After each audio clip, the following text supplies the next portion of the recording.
Hello everyone, Madhu's ওয়ার্ল্ডে একটা নতুন ব্লগে তোমাদেরকে জানাই অনেক অনেক ওয়েলকাম। তো এটা হচ্ছে শনিবারের ভিডিও। তো সেদিন সকালে উঠে আমরা মানে কাজকর্ম সেরে প্রথমে গেছিলাম ছেলের স্কুলে। ওখানে ছিল প্যারেন্টস টিচার মিটিং। তো ওখান থেকে এসছি মোটামুটি 1:30 নাগাদ। তারপর ওখান থেকে এসে স্নান করে ছেলেকে স্নান করিয়ে খাওয়া দাওয়া করে দুপুরের একটু শুলাম। তারপরে ওর 3:30 পৌনে 4টে নাগাদ ওর বাবা আসলো। ওর বাবার বাড়ি ফেরার দিন শনিবার। তো তারপর ওকে খেতে দিলাম, তারপর ও একটু রেস্ট নিল। তারপরে আমরা গেছিলাম আগের দিন যে অ্যানামলি স্ক্যানটা করেছি ওই স্ক্যানটে রিপোর্টটা নিয়ে তারপরে চলে এসেছি ডাক্তারের কাছে।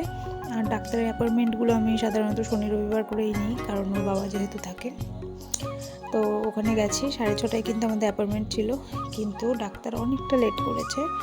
ডাক্তারের একটা এমার্জেন্সি ওটি পড়ে গেছিলো, তো ডাক্তার সেখানে গেছে, ফোন করে জানালো যে দেরি হবে। তো এসছি যখন আর ঘুরে চলে যাব, তো যাইনি, বসেছিলাম। ডাক্তার মোটামুটি 7:30 পরে না 8টা নাগাদ আসলো। তারপরে ডাক্তারকে দেখানো হলো। তো আমার স্ক্যানের রিপোর্ট মোটামুটি সব কিছু নর্মালি আছে, কোনো তেমন অসুবিধা পাইনি।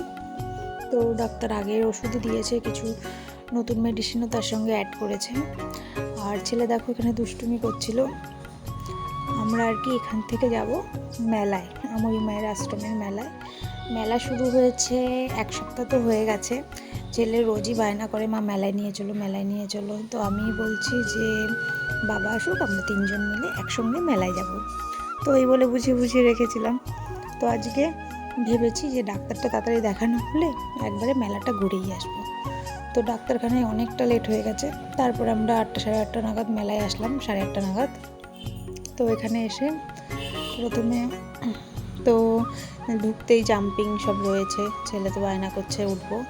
তো বাবা বললো চল একটু ঘুরে আসি আগে, তারপর তুই জাম্পিং উঠবি। তারপর মেলাটা একটু ঘুরে নিলাম। যেখানে ভিড় রয়েছে সেসব দোকানগুলি আর দেখিনি কি আছে। ওই ফাঁকা দোকানগুলোতে একটু চেক করলাম কি রয়েছে। তো তেমন কিছুই আমি মেলা থেকে কিনিনি, শুধু মেলায় গিয়ে খেয়েছিলাম ফুচকা আর নিয়েছিলাম একটা ভুট্টা। আর এই যে হচ্ছে মানে কমিটির অফিস, এই আমরি মায়ের আশ্রমের কমিটিতে কোনো এক সময় আমার শ্বশুরমশাই এখানে মানে ছিল কমিটির সদস্য। তো শ্বশুরমশাই গত হওয়ার পর আমার বর কিন্তু এই ধারাটা ধরে রেখেছে। ও প্রত্যেকবার কমিটিতে যতটা পারে ও সামর্থ্য অনুযায়ী ও কিন্তু দান করে, কারণ এখানে মহৎ উৎসব হয়, প্রায় 10-15 হাজার লোকজন এখানে খায় সারাটা দিন ধরে। তো যতটা পারে কিন্তু হেল্প করে।